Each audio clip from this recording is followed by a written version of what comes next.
কিমানবাৰ কৈছো বিদুৰ মোক মহাৰাজ নবীবৰ তথাপিতো তুমি মোক মহাৰাজ বুলিছ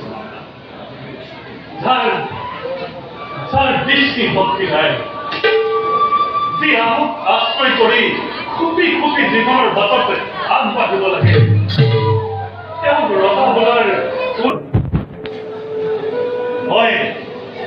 ৰাজ সিংহাসনত বহিলো বুলি মই ৰজা হ'ব নোৱাৰো বিদুৰ ৰাজদণ্ড হাতত তুলি ললো বুলি শাসন কৰাৰ ক্ষমতা মোৰ নাই বিদুৰ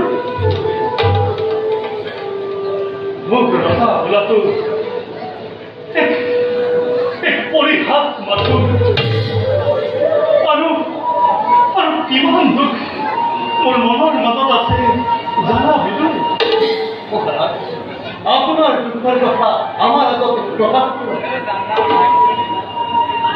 ৰজা ভাই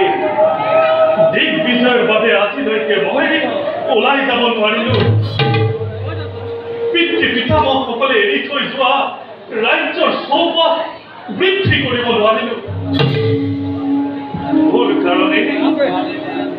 মোৰ কাৰণে আজি বিস্মৃতিৰ বুকুত পুৰু বংশৰ অস্তিত্ব বিলুপ্ত হব ধৰিছে তাতকৈ আৰু দুখৰ কথা কি থাকিব পাৰে বিদুৰ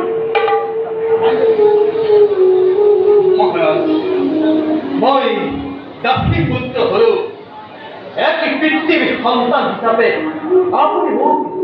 ভাতৃত্বৰ স্নেহ দান কৰি আহিছে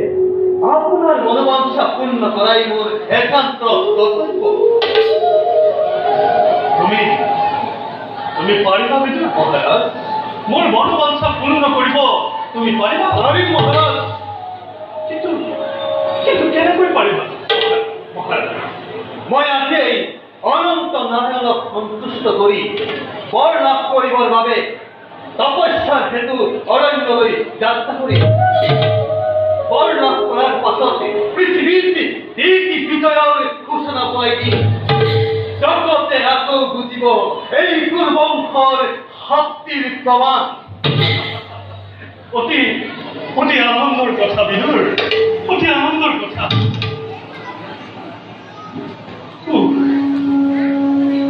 পৰীক্ষাৰ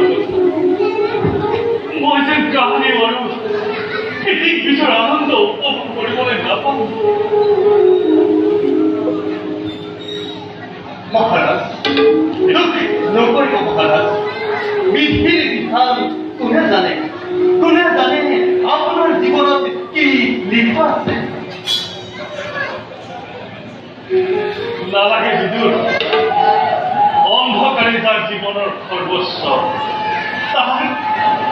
তাক আৰু পোহৰৰ বতৰা নিদিবা তুমি ব'লা মই তোমাৰ যাত্ৰাৰ আয়োজন কৰোঁ ব'লা